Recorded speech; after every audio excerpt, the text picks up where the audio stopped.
आज की वीडियो में हम लोग घातांकीय भाग पर आधारित प्रश्न का टाइप नंबर 1 सीखेंगे कि ये प्रश्न किस तरीके से किए जाते हैं और ये प्रश्न किस तरीके से पेपर में आते हैं कि 17 घात 2001 को 16 से भाग देने पर क्या शेष बचेगा।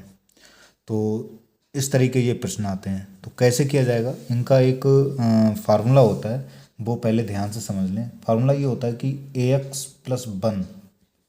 ax+1 और इस पूरे की घात जो है n है और इसको हमें भाग करना है a से, तो क्या शेष बचेगा।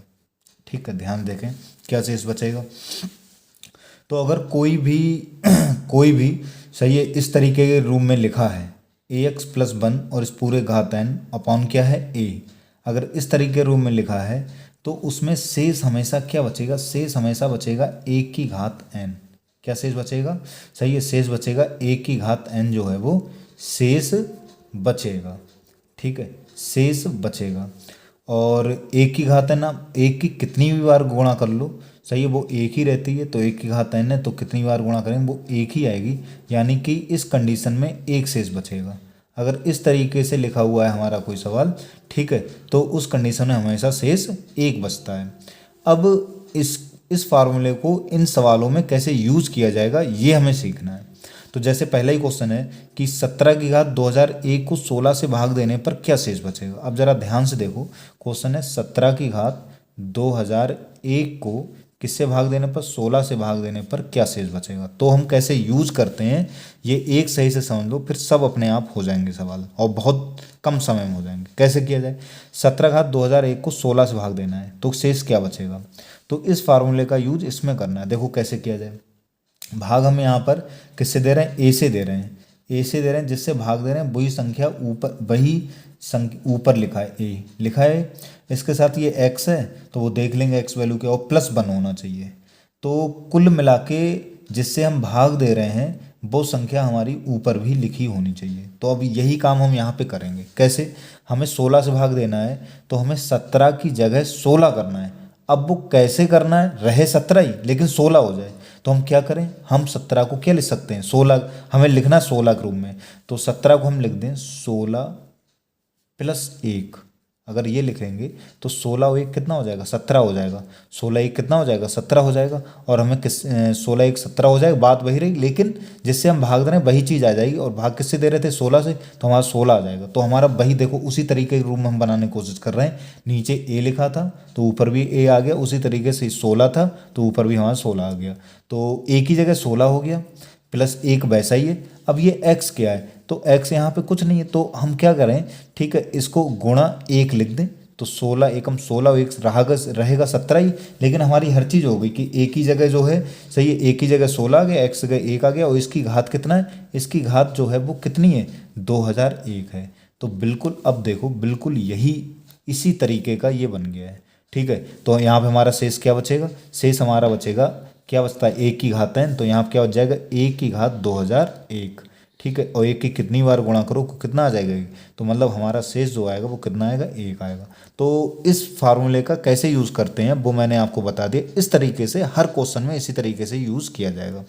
अब यही पहला क्वेश्चन भी है हमारा, ठीक है, तो हमने अच्छी तरीके से समझा दिया। तो अब देखो तुरंत हो जाएगा कि 17 घात 2001 है, किससे हमें भाग करना है, 16 से भाग करना है। तो हमारा पहला काम क्या है, जिससे भाग दे रहे हैं वैसा ही यहाँ पर आ जाना चाहिए। तो 17 है, 17 की जगह हमें क्या करना है, 16, 16 कैसे आ जाएगा, रहेगा 17 ही, लेकिन 16 कर देना, कैसे, 16+1, 16 1 17, 16 भी हो गया और रहा 17 ही। इसकी घात कितना है, 2001 है, किससे हम भाग कर रहे हैं, 16 से भाग कर रहे हैं, तो शेष हमारा क्या बच जाएगा। ठीक है, ये देखो सेम हो गया, तो हमारा शेष क्या बचा, 1 की घात कितना बचा, 2001, और 1 की कितनी बार गुणा कर लो वो आएगा 1 ही, तो हमारा आंसर हो गया 1। समझ में आ गया होगा। अगला क्वेश्चन देखें, अगला क्या है, 68 की घात 88 को 67 से भाग देना। अब देखो 68 की घात 88 को 67 भाग देना है, मतलब 68 की जगह हमें क्या करना है, 67 करना है, तभी सवाल हो पाएगा।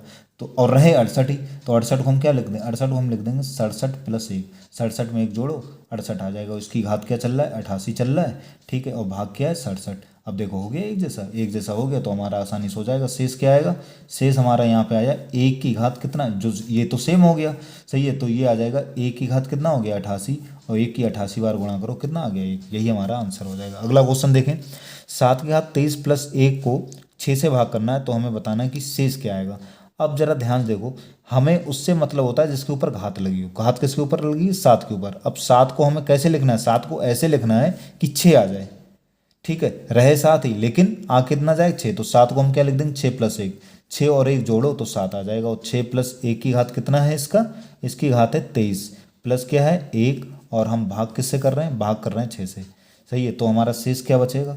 तो ये देखो, ये हमारा 6 और 6 तो एक जैसा हो गया। शेष क्या बचा यहाँ? शेष बचा 1 की घात 23, 1 की घात क्या बचा? 23 बचा, प्लस और ये वाला 1 बचा, ठीक है। तो 1 की 23 बार गुणा करो, 1 आ गया, और प्लस 1 और 1 1 कितना हो गया? 2। मतलब हमारा जो शेष है वो कितना बचेगा? 2 बचेगा, ठीक है। अगला क्वेश्चन देखें, लिखा है 28 घात 28 + 1 को 27 भाग देने पर क्या शेष बचेगा। तो हमें घात किसके ऊपर लगी? 28 ऊपर लगी, तो 28 को ऐसे लिखना है कि 27 आ जाए।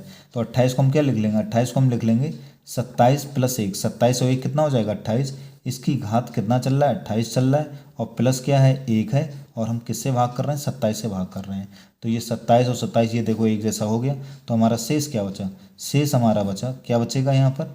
1 की घात 28 और ये वाला प्लस 1, 1 की 28 बार गुणा करेंगे तो 1 आ जाएगी, प्लस 1 और 1 1 कितना हो गया? 2। यानी कि इसमें हमारा शेष जो है वो 2 बचेगा। अगला क्वेश्चन देखें, ये ध्यान से देखो, लिखा है 8 की घात 10 + 1 को 6 से भाग देने पर क्या शेष बचेगा। तो घात लगी 8 के ऊपर, तो 8 को ऐसे लिखें कि 6 आ जाए। तो 8 को हम क्या लिख देंगे? 6 + 2, 6 2 8 हो जाएगा, और इसकी घात कितना है? 10 है, प्लस क्या चल रहा है? 1 है, और किससे भाग करनी? भाग हमें करनी है 6 से। तो हमारा शेष कितना आ जाएगा? शेष हमारा आ जाएगा, ठीक है, शेष यहाँ क्या आ जाएगा? 6 तो 6 ये एक जैसा होगी, ये शेष आएगा 2 की घात 10 + 1। अब इसे ज़रा ध्यान से देखो, 2 की घात 10, 2 की घात 10 का मतलब हो गया 1024, और 1024 + 1, और 1024 में 1 जोड़ो तो हो गया 1025, और 1025 हमारा शेष आया, जो कि संभव नहीं है। क्यों संभव नहीं है? हम भाग कर रहे हैं 6 से, 6 से जिससे भाग किया जाता है शेष हमेशा उससे छोटा बचता है। जैसे 6 से भाग कर रहे हैं तो हमारा शेष 0 1 2 3 4 5 कुछ भी बच सकता है, लेकिन 6 से ज़्यादा नहीं बचेगा, और यहाँ पे आ रहा है 1025। तो अगर ऐसी कंडीशन आ जाए कि जिससे हम भाग दे रहे हैं उससे बड़ा शेष बचने लगे, तो हम क्या करते हैं? उसको फिर से उसी से भाग कर देंगे जिससे हम भाग दे रहे हैं 6 से।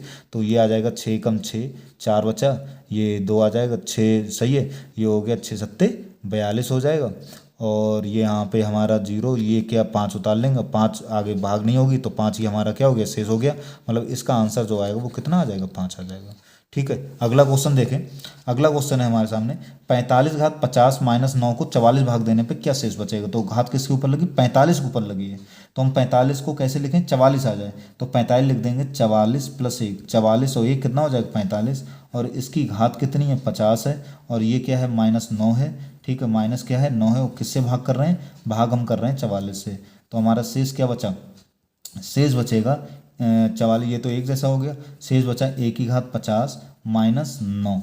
तो 1 की घात 50 जो हो गया वो तो 1 हो गया, -9। अब 1 में से 9 घटाओ तो बचा -8। अब जरा ध्यान समझो इसको भी, ठीक है, -8 बचा, -8 कभी शेष नहीं हो सकता है, ठीक है। 44 से भाग दे रहे हैं तो -8 शेष नहीं हो सकता है, सही है। तो अब क्या करा जाएगा? अब क्या करें? अगर इस तरीके से माइनस में बचने लगे तो कुछ नहीं करा जाता है, जिससे भाग दे रहे हैं, किससे भाग दे रहे हैं? 44 से। अब 44, अब जितना माइनस ये बच रहा है, -8 बचा तो 8 घटा दो, -1 बचे तो -1 कर दो, -2 जो भी बचे वो माइनस कर दो, ठीक है, और वही हमारा क्या हो जाएगा? आंसर आ जाए। तो 44 में से हम 8 घटाएंगे, हमारा कितना आ जाएगा? 36। तो इसका आंसर हमारा कितना आ जाएगा? कितना शेष बचेगा? 36 शेष बचेगा। माइनस में शेष बचे, ठीक है, तो जिससे हम भाग दे रहे हैं बस उतना ही माइनस कर दो, अपना आंसर आ जाता है। लास्ट क्वेश्चन देखें, 27 घात 28 - 2 को 26 से भाग देना है, तो घात लगी 27 के ऊपर, तो 27 को हम ऐसे लिखना 26 आ जाए, तो 27 को हम लिख लेंगे 26 + 1, 26 1 कितना हो जाएगा? 27, और इसकी घात कितना है? 28, माइनस क्या है? 2। हमें किससे भाग देना है? भाग हमें देना है 26, 26 और 26 एक जैसा हो गया। तो हमारा शेष जो आया, शेष क्या आया? शेष आया 1 की घात 28, और 1 की घात 28 ये, और ये -2, ये हमारा शेष आया। तो 1 की घात 28 मतलब 1 - 2 कितना है? -1। फिर से यहाँ पे माइनस बचने लगा, अभी मैंने बताया माइनस बचे तो क्या करेंगे? किससे भाग दे रहे हैं? 26, बस उतना ही, -1 बच रहा है तो 1 कर दो, 2 बचता 2 कर दो, जो बचे। तो 26 में से 1 गया, हमारा कितना आया? 25, यानी कि हमारा इसका शेष जो आएगा वो 25 आएगा। तो आशा करता हूँ कि सब लोगों को इस तरीके के प्रश्न समझने में आ गए होंगे। धन्यवाद।